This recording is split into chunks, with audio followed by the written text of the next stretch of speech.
Ребята, снова всем здравствуйте. Сегодня у нас Portage 2013 год, G4 КД, полный привод, автомат.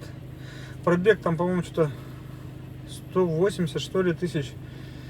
Точно уже не помню. Так, ну-ка, патроник, если отключить. Да, покажет 116 тысяч, 180 перепутал. 116 тысяч по одометру. Задиры. Сейчас выйдем, послушаем. На горячую так поменьше брякают, но на холодную там вообще какой-то караул был полный. Стуки, бряки капитальные. В общем-то, как-то так. По машину неделю, наверное, у нас стояла. Клиент раньше пригнал, и времени по работе уехал. Сегодня запустили -5, там стук капитальный.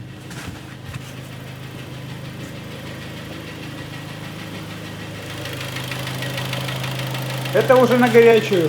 На холодную прям там молоток. Ну, в общем, как обычно все. Давайте будем разбирать. Давайте будем дефектовать, составлять список работ, запчастей, ознакомливать клиента и восстанавливать двигатель. Ребят, ну что, разбираем автомобиль. Так, что у нас тут? Защелки, фишки, все вот это целая проводка, шланги тоже целые остались. Мотор внутри довольно-таки чистый, вопросов, претензий никаких нету. Качество масла и своевременности замены масла тоже нет. По навесному все ролики под замену, обгонная муфта работает, ремень, ребят, заменен. Видно, сейчас покажу. Надпись-то вот она даже еще не стерлась. А здесь вот такая вот песня происходит. Естественно, этот ремень надо менять. Вот поэтому мы ставим только оригинальные ремни в данное время, потому что все остальные дубли, даже гейтсы, не ходят вообще, к сожалению. Качество запчастей упало сильно.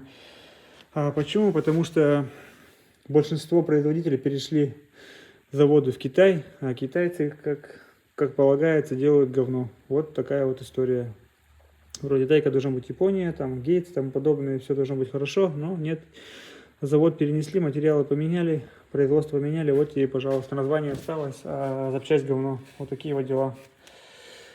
Так, дальше, что у нас тут? Мы тут видим, что ГРМ вообще не вытянут, то есть цепь натянута, натяжитель практически не вышел, естественно, мы будем оставлять все это дело. Сейчас убираем клапана ВВТ, ГРМ, распредвалы, достаем ГБЦ, смотрим на цилиндре. Грохот был серьезный, поэтому я предполагаю, там даже не один поршень, перекладка была, пара сильно задиров. Задры, скорее всего, все 4, но прямо сильно, которые стучали 2 минимум. Работаем дальше. Ребят, ну что, ГБЦ у нас снято. Как я говорил, все 4 задраты, но больше всего, да даже не 2, а 3 брякало. 4, 3 и 2 примерно одинаковый. Первый полегче, конечно же, ситуация. Прокладка родная, оригинальная, 113 года. В общем-то все. Давайте будем изымать блок отсюда, разбирать, смотреть на коленвал, на вкладыши, на насос, распределил, слава богу, целого, к ним вопросов нет. Небольшие потертости есть, но это как обычно, ничего страшного в этом нет. Работаем дальше. Ребят, ну что, разобрали полностью мотор, помыли маленько его в мойке, щеточками прошлись. 1, 2, 3, 4, ну больше всего 3, но 2 и 4 тоже стуки, бряки издавали, мягко говоря. Фреза потребуется, провалы опять по центру, провал вот эта часть. Поэтому соток, думаю, 6-7 с него придется снять. Но есть и плюсы. Насос не меняем. Коленвал, зеркало в идеальном состоянии. Вкладыши на шатунах, даже группу видно, я вообще удивлен. Я уже привык в последнее время, приезжают машины, в хлам убитые моторы редко, вот такие вот живые. Ну, это реально живой мотор. Задиры, да, понятное дело, но он чистый, ничего нигде не поедено, не съедено. То есть масло меняли вовремя, фильтра были хорошие, масляные. И итог таков. Но, вот он самый третий, самый большой. Но коренные придется поменять. Особенно у нас верхние почему-то подъело. В основном нижние подъедают, но тут и верхние тоже хорошо. Поэтому нижние тоже досталось прилично, в общем-то. Как-то так. Сейчас будем составлять список работ, запчастей. Головку рассухарим, посмотрим на седла. Кстати, вот тоже по головке. Некоторые люди даже не понимают, зачем шарошить седла. Просто притирать и посмотреть, чтобы клапан полностью охватывал. А на седло срать. То есть седло, оно будет вот такое вот волнистое. Тут клиент приезжал, машину оставлял с каким-то умным, вероятно, человеком, моторист. Я не знаю, тогда зачем мне пригнали эту машину. И человек спрашивает, а зачем седло шарошить? Типа притереть клапан, и все, видно же, клапан полностью касается седла. Я говорю, а седло, если будет волнами, и чё? Вот этот ответ меня просто убил, как бы, ну, смысл тогда с тобой разговаривать, если и чё? Клапан и седло должны плотно прилегать друг к другу, чтобы компрессия не терялась вообще. Если оно вот такое овальное, надо шарошить обязательно, потом снимать фаски. Это называется полный капремонт ГБЦ, а вот это то, что это называется порнография, просто притер и все. В общем, сейчас разберем, посмотрим на седла, на клапана, составим список работ, запчастей и отправим клиенту на согласование. Ребята, снова всем здравствуйте. Пришло время собирать у нас Portage. Все готово. Загильзовано, свежий, красивый хон, мягкий, не грубый, все замечательно. Поршня Автовел, кольца оригинальные корейские. Почему гильзуем? Потому что большая проблема с хорошими кольцами 0,5. Очень много нареканий на НПР и НТПР, поэтому сейчас гильзуем под оригинальные именно корейские кольца поршня. А почему Автовел? Потому как они проверены временем. Вопросов к ним вообще никаких нет. Оригинальные поршня приходят в Китай. Мы их не ставим, естественно, Китай. Потому как хрен знает, из какого она металла, из какого сплава и так далее. Не хочется рисковать. В общем-то, коленвал сейчас моем спиртовыми очистителями, промываем, продуваем, особенно храповик. Полуподдон, поддон у нас отмытый уже лежат. Ну и в принципе займемся укладкой колена. По поршням 4 сотки зазор, 4-5. В кольцах 2,5 десятки. Обязательно в замках промеряем. Особенно верхним компрессионом. Там часто бывает очень маленький зазор. И это не есть хорошо. В общем-то, все везде отмыто, все везде готово. Давайте будем приступать к сборке. Ребята, ну что, блок у нас собранный, блок у нас готов к дальнейшей работе. По вкладышам все замечательно подобралось. 3 сотки у нас корень, в районе 4-5 соток у нас шатунные вкладыши. Мерим не пластилином, а микрометр и нутромер используем. То есть шатуны особенно намерить не только по вертикали, но и по диагонали в каждую сторону. Бывает, что их тянет. Так ставить, конечно же, нельзя. Все проворачивается одной рукой, нигде ничего не зажимает. Свеженький, красивый хон, никакой грязи, царапин и тому подобное. Только чистое масло. Также прокачали насос. Сальник новый стоит. В принципе, все. Сейчас снимаем гуся, ставим пластину для автомата. И все вот это дело монтируем на автомобиль. Никаких нюансов, слава богу, не вылазит. Работаем дальше.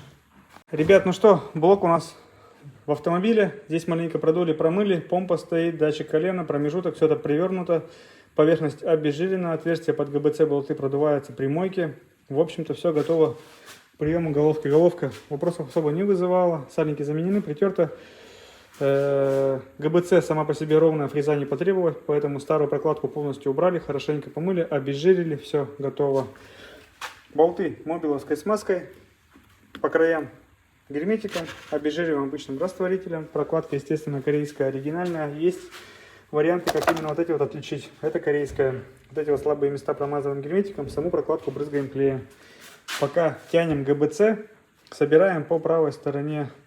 На часок примерно работы у нас имеется. В общем-то все. Давайте будем приступать к монтажу. Ребят, ну что, ГБЦ протянули, по зазорам пробежались, еще раз маленько подровняли впускные. 3 сотки, ой, сотки, 3 десятки, 2 десятки впуск. Все замечательно сейчас.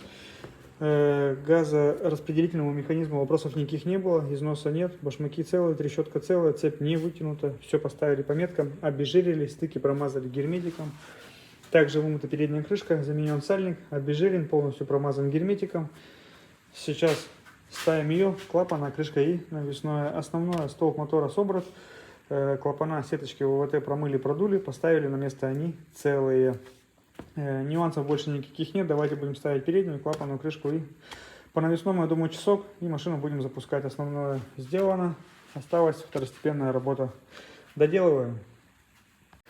Ребята, ну что, автомобиль у нас полностью собранный, масло антифриз залили, антифриз, естественно, больше уровня, дроссель помыли, воздушный новый стоял, ремень, ролики новые, ну, как я и говорил, то есть надписи не стерлись, он вообще весь в трещинах, ролики, кстати, тоже были медные, стояли не оригинал, что-то там Made in Poland было написано на одном, на остальных я не прочел, ну, то есть сейчас они все 3 оригинальные стоят, бонная муфта работает, ремень тоже оригинальный. В общем-то, обкатка 3000, не более 3000 оборотов, через 200-500 километров заменить масло, масляный фильтр, потом раз 7000, ну тут по замене масла, в принципе, вопросов не было, клиент менял вовремя, видно, масло было хорошее, то есть также и продолжать его эксплуатировать автомобиль. Ремонт вышел у нас в районе 135 тысяч, за все про все, под ключ, за все материалы, ролики не дешевые, ремень, естественно, тоже оригинальный, не дешевый, так, примерно в районе десятки сразу же можно выкинуть, если ролики и ремень убрать. В общем-то, вот такие вот дела. А5Б5, 5.30, 5.20 лето, нулевка зима, и все у вас будет нормально. Естественно, 95-й бензин мы советуем, естественно, следить за частотой радиаторов, чтобы не было локальных перегревов, и все у вас будет нормально. В принципе, все. Давайте будем... хомут поменяли здесь на гофре. Сгнил. Давайте будем запускать автомобиль. Автомобиль. Так. Климат off. Давление есть, аккумулятор есть, но... Что там гудит-то? Так, давление пошло. Машина работает ровно, машина работает тихо. Пробег 116 по одометру. Сейчас греем до рабочей температуры. Прогреваем все это дело, смотрим, чтобы нигде ничего не капало, не бежало. И после этого, в принципе, можно будет машину ставить в защиту и отдавать. 2013 год, кто-то говорит 116 тысяч пробега, да это все байки, да это все сказки. Ребята, не надо судить по себе, не надо. На автомобилях по-разному все ездят. Я себе покупал автомобиль пару лет, год назад, 2001 года, пробег 60 тысяч оригинальных, это я точно знаю. Поэтому, кто говорит, что это все байки, выдумки, нет, ребят, это не байки, не выдумки. Продавали 3 года назад, наверное, Авенсис у нас был 6-го года салона. Продали, там что-то пробег был 146, что ли, тысяч. Ну, как бы, вот так вот просто мало на машине ездит, вот и все. Не обязательно, что все смотренный пробег у всех, вот постоянно комментарии, что я не вижу, у всех все смотрено, у всех все смотрено. Ну зачем судить по себе, если вы мотаете пробеги, это не значит, что все мотают пробеги. Поверьте мне, я никогда в жизни не мотал пробеги, машины продавал, то есть и не надо так говорить. Да, есть мотанные пробеги, но по машине видно, мотано, не мотано. По данному автомобилю я вижу, что скорее всего он не мотанный, это действительно настоящий пробег. Это мое мнение. Давайте послушаем снаружи, закончим дискуссии все эти. Все равно переубеждать бесполезно кого-либо.